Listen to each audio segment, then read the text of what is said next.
to the United States.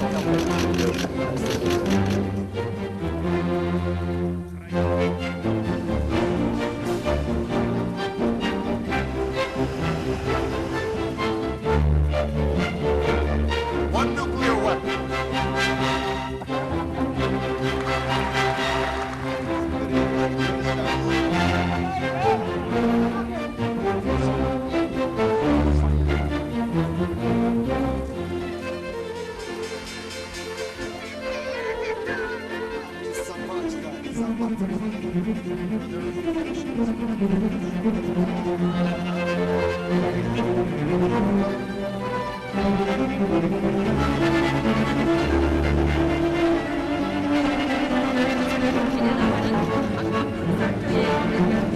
Hello and welcome to the program Global Update. In this episode, our searchlight beam on the extraordinary China-Africa Summit on solidarity against COVID-19, held via video link where we had leaders of Africa, members of the African Union, the Secretary General of the United Nations, the Director General of the World Health Organization, all in a meeting jointly proposed by China. South Africa, the rotating chair of the African Union, alongside Senegal, the co-chair of the Forum on China-Africa Cooperation, FOCAC. We'll also be looking at issues brought before the summit and recommendations made alongside the communique issued at the end. Also on this episode, we'll dabble into COVID-19 effect on the lives of Africans should in case the pandemic persists. How prepared are African leaders? So, this will be the outlook of the package this week on the review. I am Patricia Esamiluba, your guide. I'll be back in a moment. Don't go away.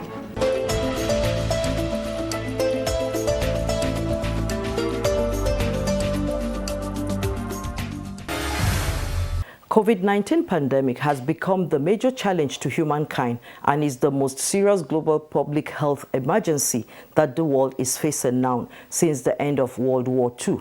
So, to defeat COVID-19, speakers at the extraordinary China-Africa Summit said solidarity and cooperation is needed to highlight an even stronger China-Africa community with a shared future. Chinese President Xi Jinping chaired the summit and delivered a keynote speech calling on China and Africa to defeat the novel coronavirus with solidarity and cooperation. President Xi acknowledged the steadfast support Africa put forward while at its crucial stage while battling with COVID-19. To this end, China on its own part is much ready to reciprocate the same gesture to Africa. President Xi said China will continue to provide support in various forms to Africa, saying medical supplies are in multiple shipments and financial support covering all the African countries that have diplomatic relations with China. He also said Chinese medical experts team have made 148 visits to 11 African countries to help with COVID-19 response, and 46 Chinese medical teams in Africa have held more than 400 training sessions for over 20,000 local health workers. In one of his many quotes, he said, China will work with Africa to achieve shared goal of building a closer China-Africa community with a shared future and turn it into a peace setter for building such a community for mankind. President Xi called on all to stay committed to fighting COVID-19 together, for he is convinced that humanity will ultimately defeat the virus and that the Chinese and African people are poised to embrace better days ahead. While the South African President Cyril Ramaphosa commended the solid and lasting China-Africa friendship so far existing between the two sides, which he said the summit clearly demonstrates the depth and solidarity between the two regions. Humanity is facing a grave and uncertain crisis as it confronts a virus which by its nature knows no geographic boundaries and also recognizes no national sovereignty.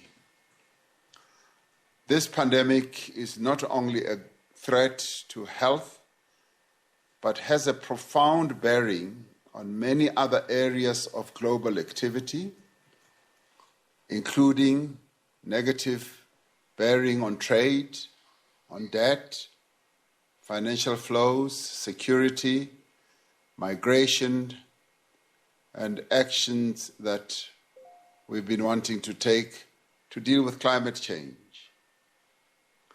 This pandemic demands solidarity, it demands global cooperation and collaboration. We need to strengthen the multilateral system and support the international institutions that must guide our response to this crisis. This extraordinary China-Africa Solidarity Summit against COVID-19 demonstrates the depth and resilience of solidarity between China and Africa. And from Nigeria, President MUHAMMADU BUHARI made his remark pledging Nigeria's support and will join any collaborative action against COVID-19 pandemic. Our countries have been hit hard by tragedy of the coronavirus pandemic. In a bid to contain the spread of the disease, we have had to mobilize energy and resources to equip healthcare providers for adequate response to the challenges of the virus. Our countries are also exploring avenues availed by global partnership to bring an end to the pandemic. This strong support has also further demonstrated the spirit of solidarity and enhanced the bond of partnership that already exists among FOCAC member states. Excellencies, from the outset of the pandemic, we in Nigeria instituted strong surveillance and infection prevention as well as control measures and made provisions to strengthen our testing capacities. In the spirit of international collaboration, medical experts in Nigeria participated by video link in learning and experience sharing exercises organized by experts from various countries, including China. Excellencies, the COVID-19 outbreak is a clear wake-up call for all of humanity. The fight against a global pandemic that continues to take so many lives, threaten livelihoods, and challenging the very fabric of societies requires enhanced cooperation and worldwide solidarity. Excellencies, I see this opportunity to reiterate the need to this summit to put humanity at the center of our vision for common prosperity. We must learn lessons and share knowledge from research as we develop more creative, responsive, and humane health systems, improve crisis management protocols, and support each other in the battle against COVID-19. Nigeria supports and will join any joint and collaborative action plan of regional and global levels to tackle this pandemic and its fallout. In these endeavors, we must not fail because the lives and livelihood of our peoples depend on our collective efforts. The leaders reached consensus on 7 issues, which includes deep concern over unprecedented challenges posed by global spread of the COVID-19 pandemic to people around the world, especially its major impact on health of the African people, with much emphasis on economy and social development. They also commended the active role the World Health Organization played while leading and coordinating global response to COVID-19, as they called on the international community to scale up political and financial support for the organization. Commendation was also made on the decisive measures taken by the Chinese government to contain the spread of the virus and its timely sharing of information with relevant countries in an open, transparent and responsible manner, which bought precious time for the rest of the world. At the end, a deep condolence was made over the passing of President Pierre Nkurunziza of the Republic of Burundi. Let's take a break here and we'll be back in a moment. Do stay tuned.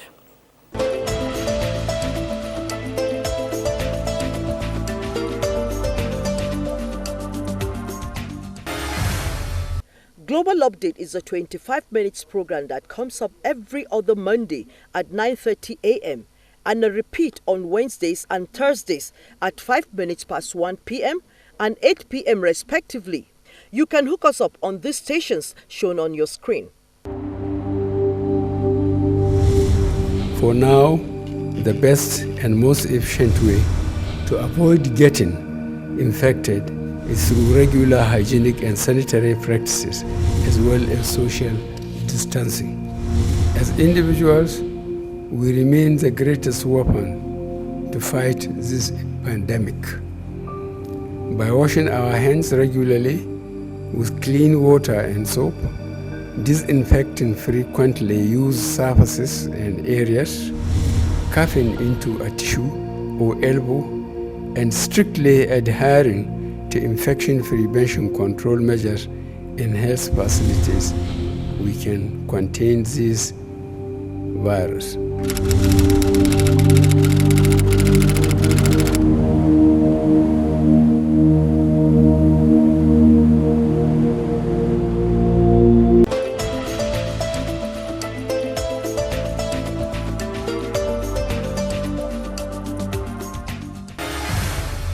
Thanks for holding on. This is NTA News 24 and the program is Global Update, where we take you through some of the top stories that hit the burner in the course of the week from around the globe.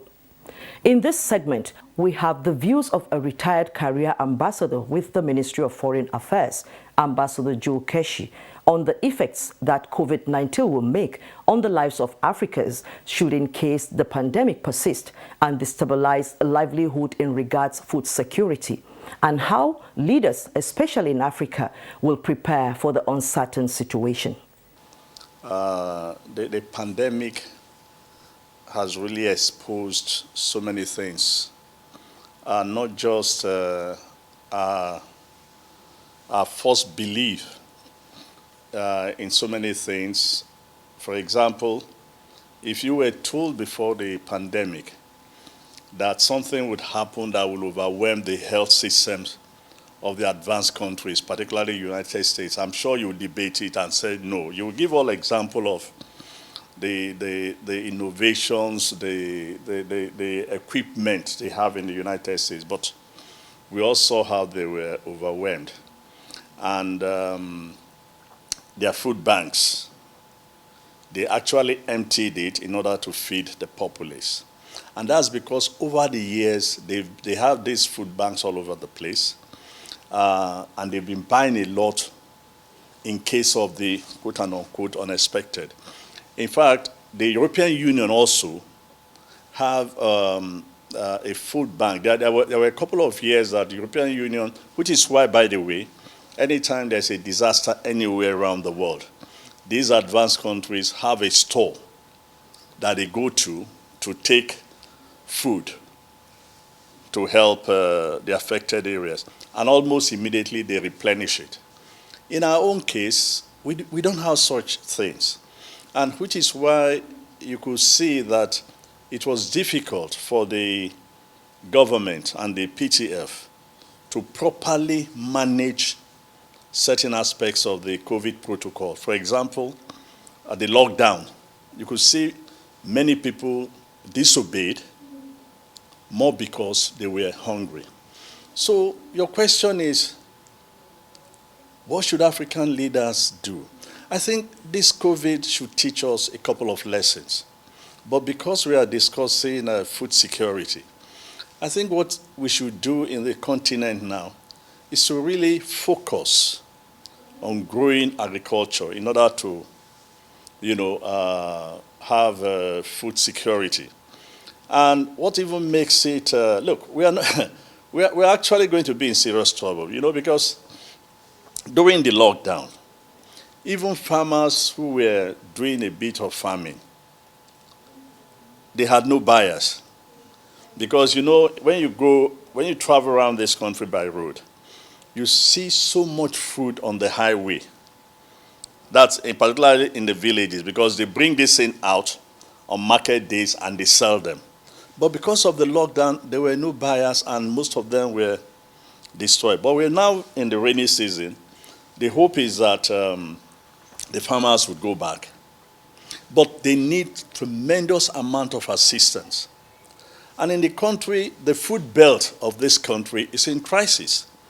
Those are the areas that are affected by war.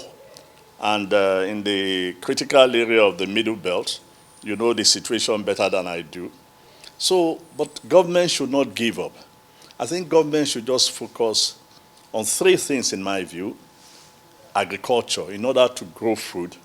Once food is cheap and the people feed well, you can begin to address the other areas of education. And of course, once you're able to maintain security itself, we'll reasonably be out of the wood. But they need to focus on agriculture. And not just focus on agriculture, because if you look at some statistics,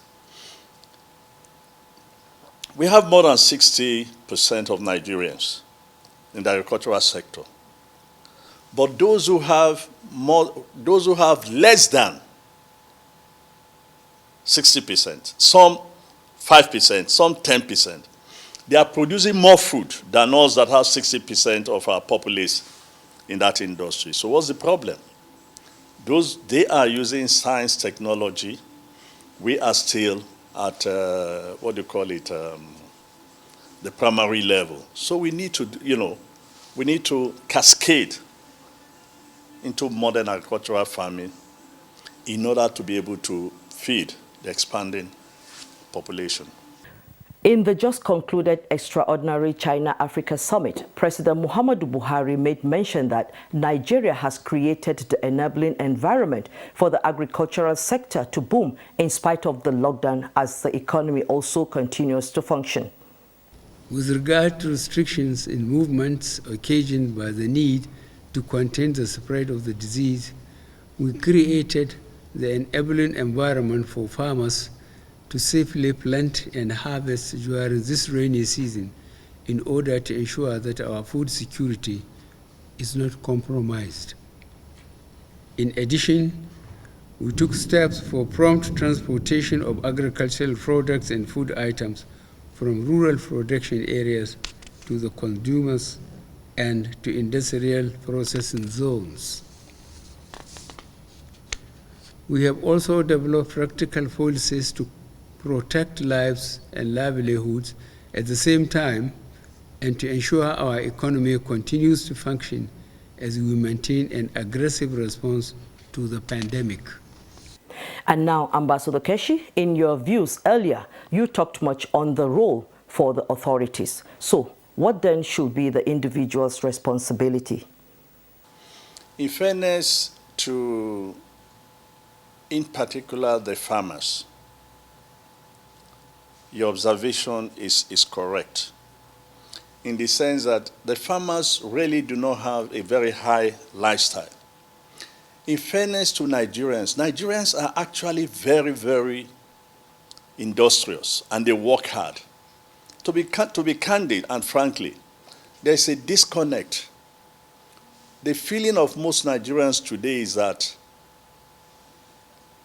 every man for himself, God for all souls. They are not depending on the government. If COVID had not happened, most Nigerians would not bother about the government. They are really doing their own. But you've asked a very good question. There's so many things we all need to begin to do. And that's why I wish, for example, that the government and the government, in order to change our value system, our acquired expensive life, had thought of adding certain things into the COVID protocol. For example, I've all repeatedly argued that marriage, when your daughter, your son wants to get married, in the days gone by, marriage was between the two families. Introduction or engagement was done in the house of the girl's father, not in a hotel as we do today, not so elaborate and expensive as we do today.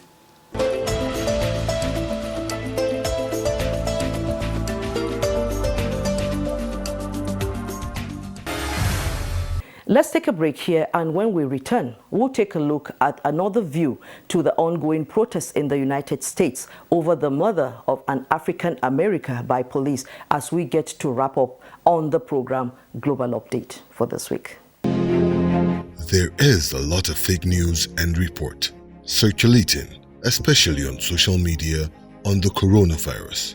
Do not believe or partake in the spread of these fake reports. If it is not on the official website or news from the Nigerian Center for Disease Control, NCDC, disregard such report. Only together can we beat this virus. Only together can we overcome this pandemic. Follow the instructions and guidelines provided to combat this virus. Most importantly, stay at home. Self-isolate, regardless of your status. The virus doesn't move unless we move. Let us work together to better Nigeria. Together, we can do this. This message is brought to you by the Nigerian Television Authority, NTA, Africa's largest television network. Thanks for being there.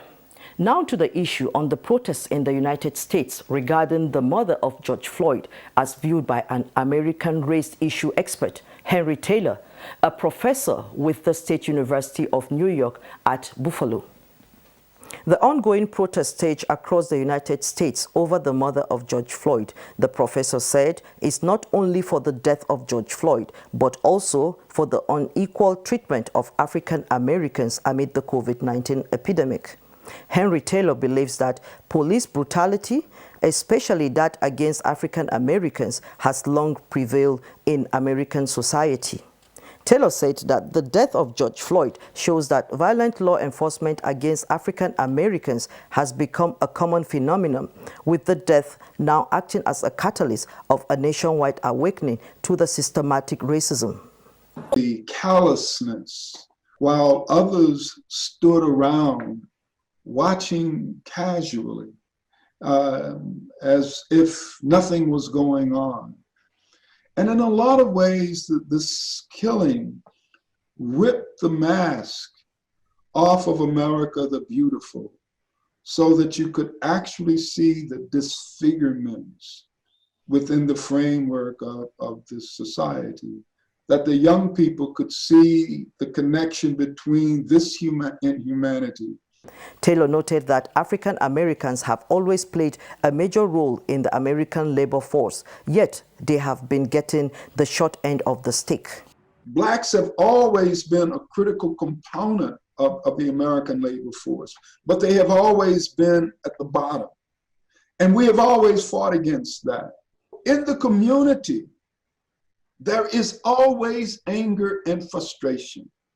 And in the African American community, struggle and resistance has become a cultural tradition.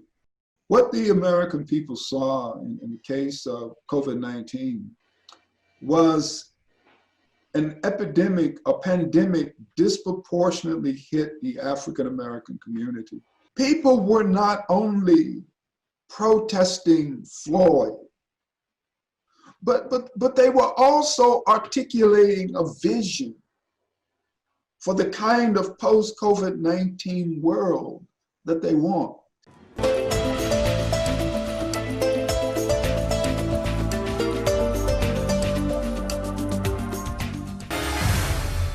It is at this juncture that I would like to make a stop on this week's episode of the program Global Update, and hope to come your way again soon, but not before I appreciate your time with us. Thanks for being part of it all.